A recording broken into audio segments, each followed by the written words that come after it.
guys, welcome back to my channel. Make sure you like, comment, and subscribe, and you can even hit the notification bell down there if you want to keep up with me doing my videos whenever I post.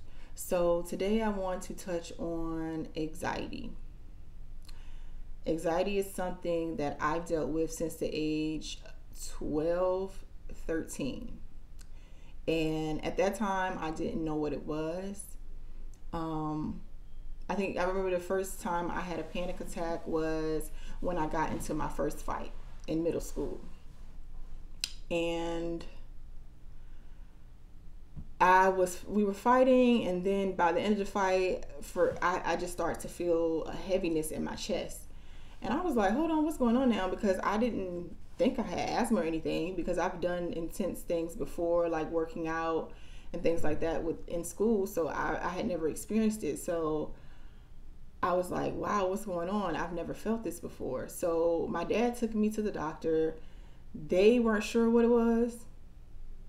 So they just assumed it was asthma too. So they gave me an asthma pump, y'all. And I think I used that thing one time. But it didn't really affect me as much when I was younger. It started affecting me more as I got older. As I got older, I realized that the panic attacks stopped being triggered by anything. They would just come about.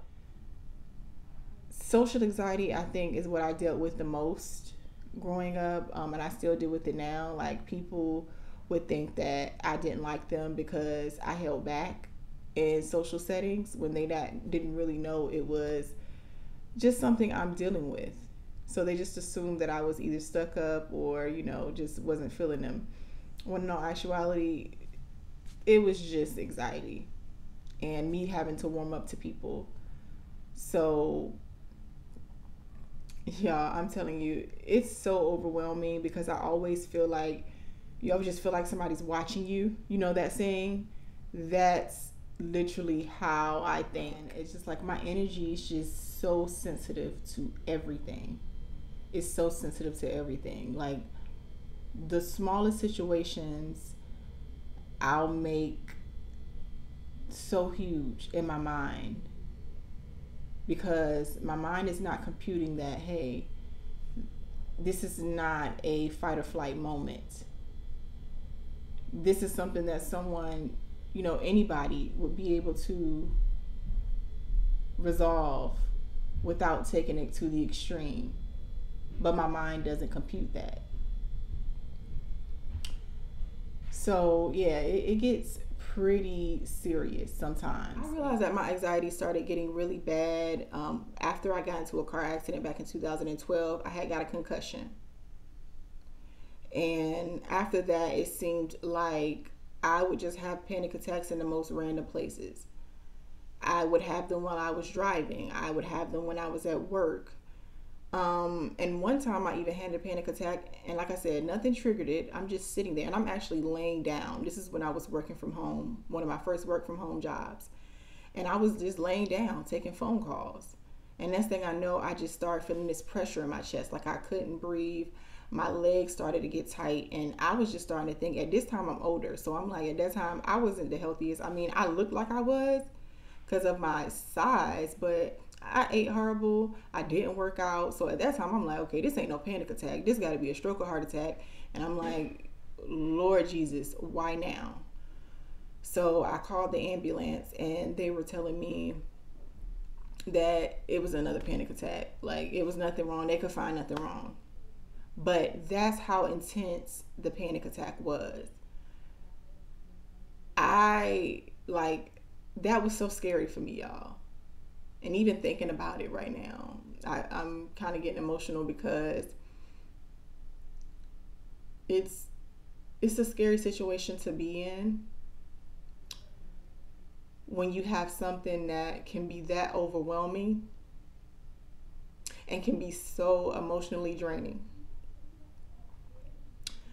I need a moment. Okay, guys, excuse me. I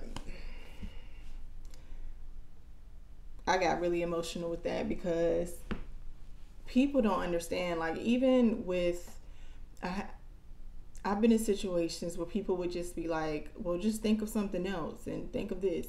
Like, my ex did that to me.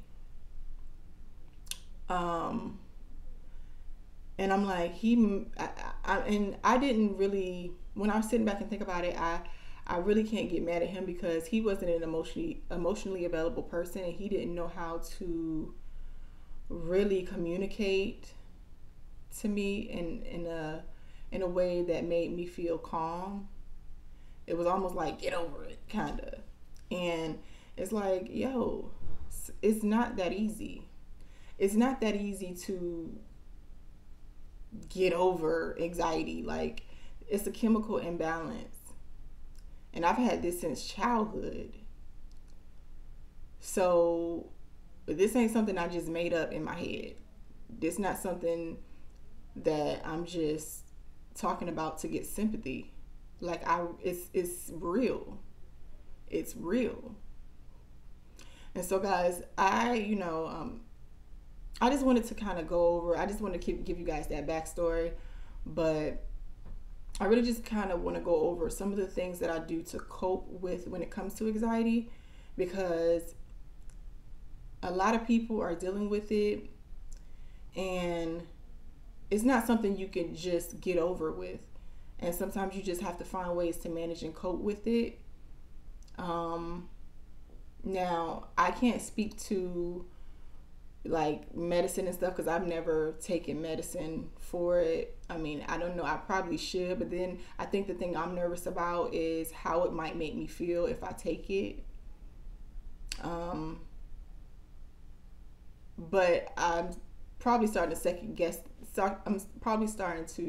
myself when it comes to that, only because now as I'm getting older, it's kind of getting a little bit worse. And I don't want, like I told you guys, I've had panic attacks while driving, and that is scary. So I don't want to be in a situation where it's so bad that something happens to me while I'm driving. And so, guys, I just want to go over a few things so that you guys can learn how to manage and cope as well. So the first thing I say is make sure you have a certain support group around you that really they're able to speak to you in a way that gives you a sense of peace.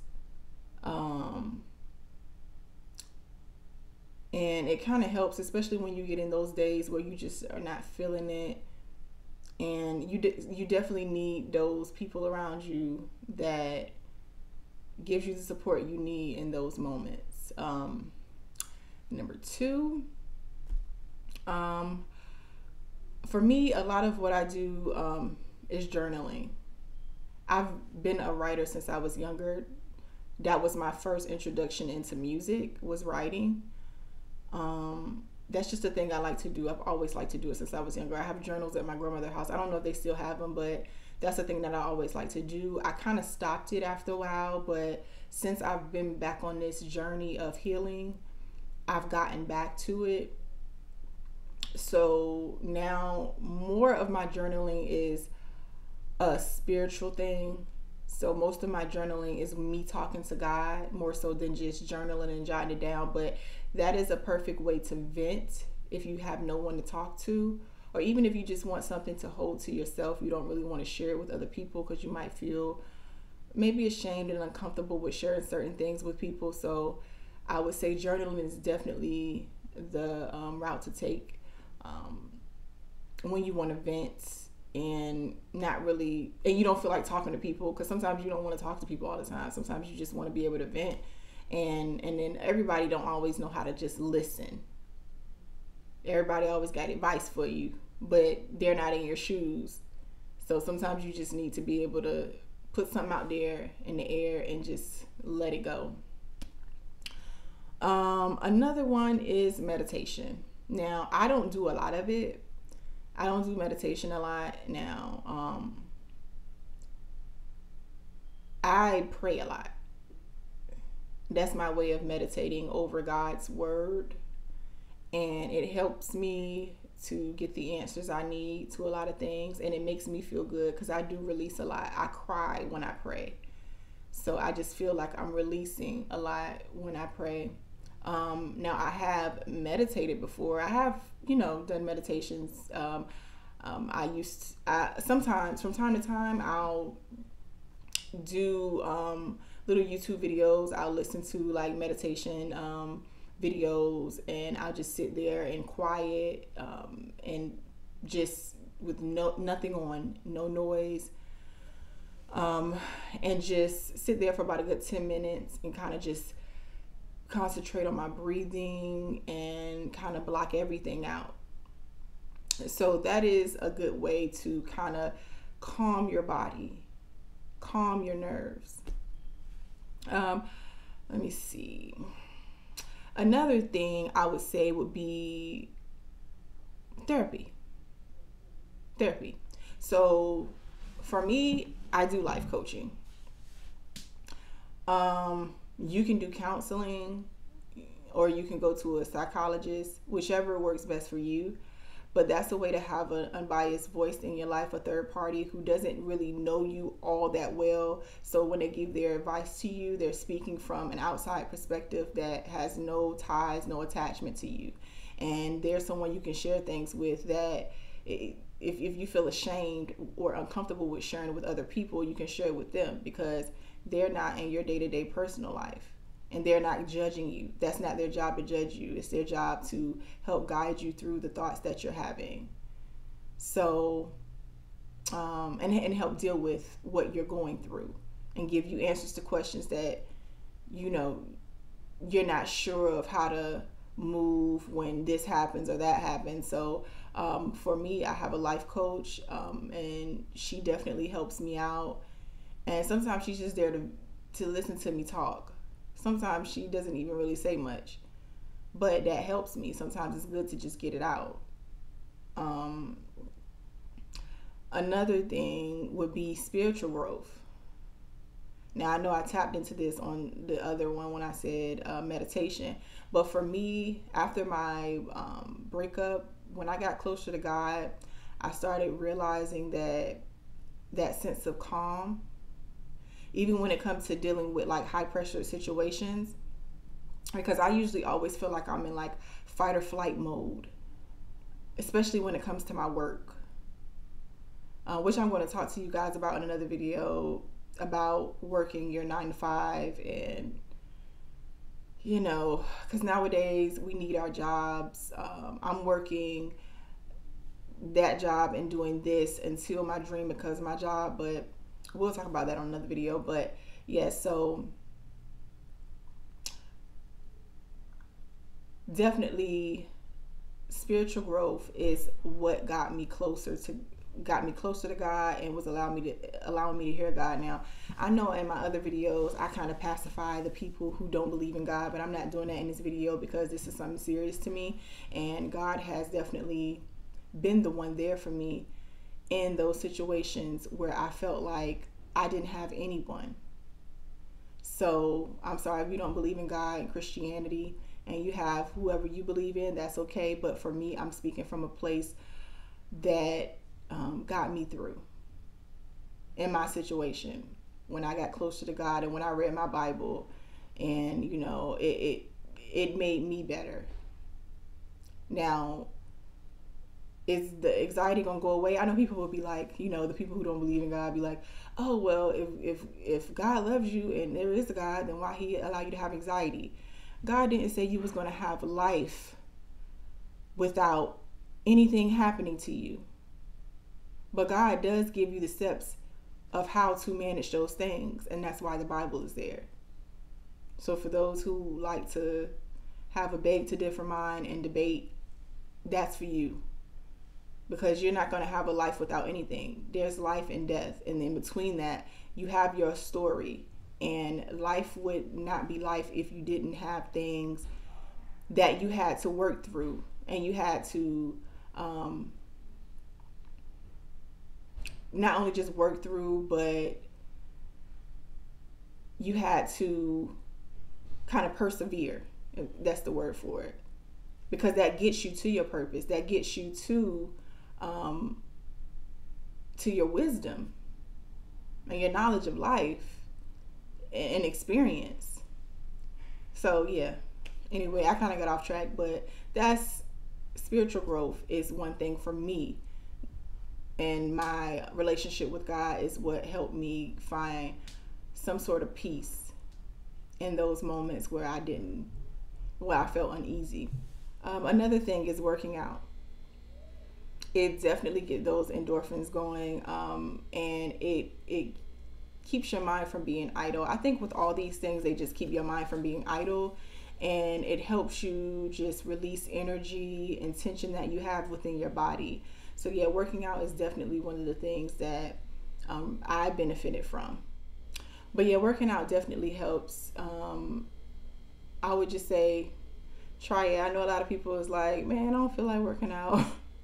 I mean, you don't have to work out a lot if that's not your thing. Just, I told my auntie when I went back home for Thanksgiving, get on the treadmill. I mean, you ain't in no shape to really just be running the treadmill and lifting weights, but just go somewhere and, to a gym or wherever is near you that you can go work out at, or even from home, and do something light that gets your energy flowing. So yeah, working out, I would advise that one to be one of your top things to do. Those are some of the things I think is very, very important.